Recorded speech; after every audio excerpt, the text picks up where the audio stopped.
Alright, for today's Algebra 2 lesson, we did a trig exploration using Desmos.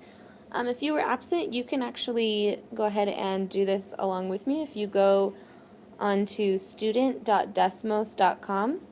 So just like the Desmos that we use, okay, but it's student first, so student.desmos.com, and then you'll enter in this code down here where it says U6AE.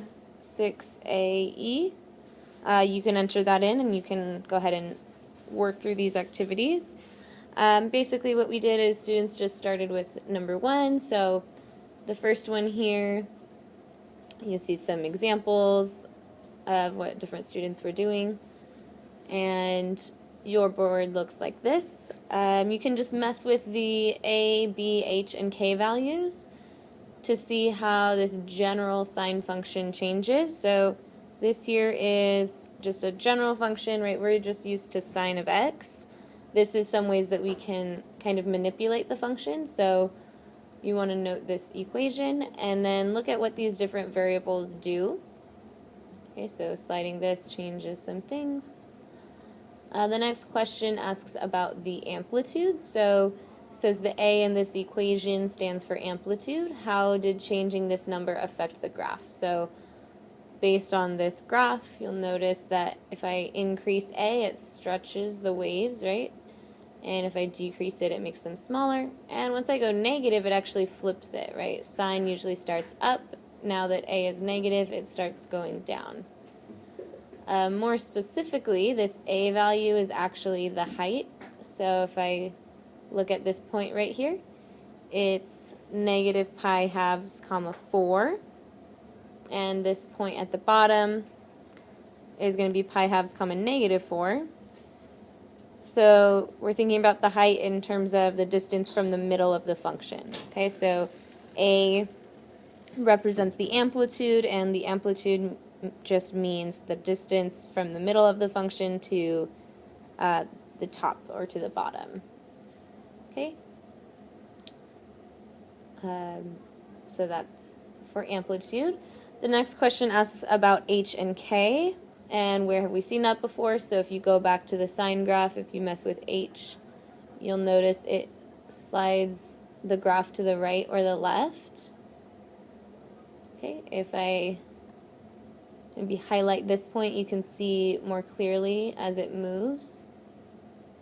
Okay, and then K, again paying attention to that point that I have highlighted, you'll notice that the x value stays the same, but the y value changes, right? So it adjusts, the K makes the graph shift up and down.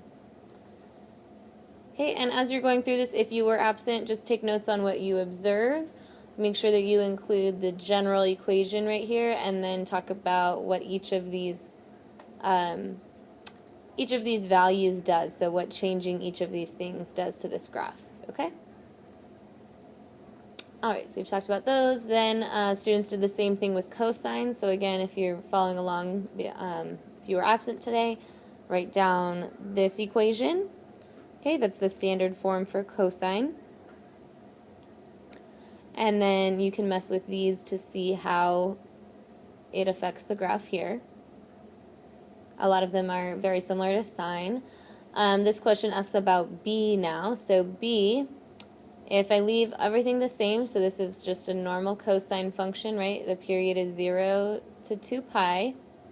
Okay, but if I make B, let's say 2, okay, you'll notice on the graph that it goes 0, and then it goes back up again at pi, and then back up again at 2 pi. So now instead of just one cycle between 0 and 2 pi, there are there are 2 full cycles here.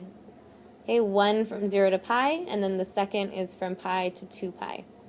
Okay, so we say that B is the number of cycles between 0 and 2 pi.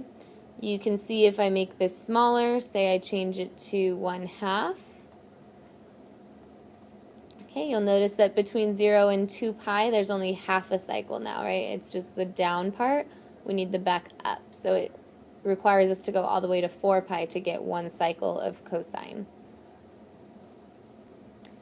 Okay, so in your notes, make sure you include what B does. So we could say B is the number of cycles between 0 and 2 pi,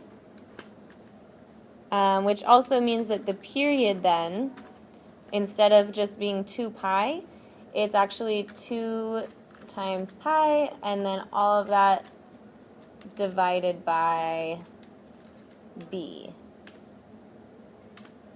Okay, so when when we had 2 for B, the period was just pi, right? It'd be 2 pi divided by 2, so just pi.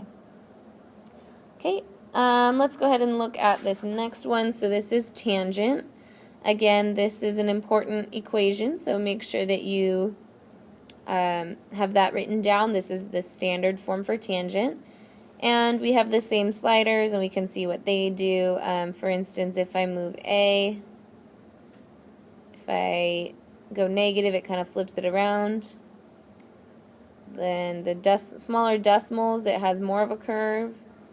And as it gets into bigger numbers, it starts to look more like a straight line. Okay, so for the next question, that's you'd probably say something like that. Okay, that's how it affects the tangent graph. Here's some questions to see how well we were understanding this. So if I look at this point up here, that's pi halves comma 3, and this point down here is 3 pi halves comma negative 3. So when it's asking for the amplitude, it's asking for the height from the center, the distance from the center of the graph to the tallest or the lowest point, which in this case would just be 3. Okay, so our amplitude here would be 3. And now for tangent, what's the amplitude for the graph below? Let's go back to the tangent graph that we can kind of manipulate. So remember when we're graphing tangent that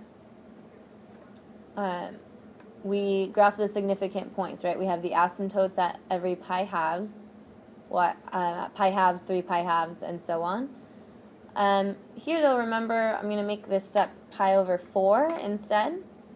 Okay, and I'll make A1, just kind of go back to the original. Okay, remember that this point right here, pi fourths comma 1, is one of the critical points that we use to graph. Okay, so now that tangent is being multiplied by something, okay, it's being multiplied by A, that's going to change that number. So instead of being 1, say if A were 2, okay, it takes that number that we would have gotten just with tangent and then multiplies it by 2. So now I'm up here at pi halves, at pi fourths, comma 2. Okay, so whatever the value at pi fourths is, that's what the amplitude is for the function, assuming that there's no horizontal or vertical shift. So if we look here, okay, this graph isn't shifted, right? It has 0 where it's supposed to be. It has the asymptotes where they're supposed to be. But if we look closely at pi fourths, right in here, right, it's not at 1, it's actually closer to 0.5. So that tells us that the amplitude here is actually 0.5.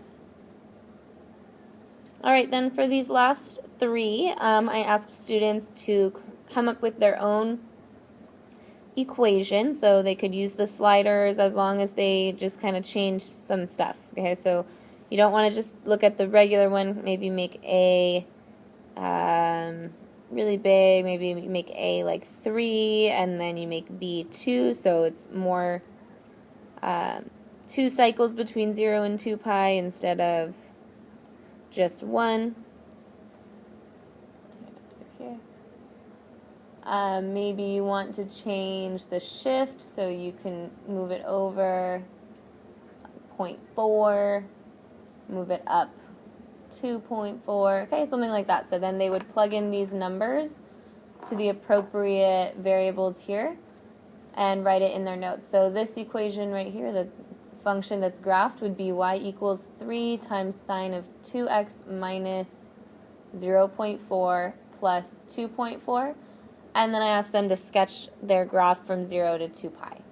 Okay, and they did that for sine, and then same thing for this one with cosine, and then for tangent. Okay, so that was what we did in class today. So fun activity again, if you're watching this for the first time, you can always go back on. Use the code that's down here, so you'll go to student.desmos.com. It'll ask you for a class code. Go ahead and put this in, and your results will go here, okay? This is actually period 1, but if you were in period 2, you can use this one as well. That's fine. All right, so after this, we just went over the homework. If you have any questions on that, just go ahead and see me, and I will see you guys tomorrow. Thanks. Bye.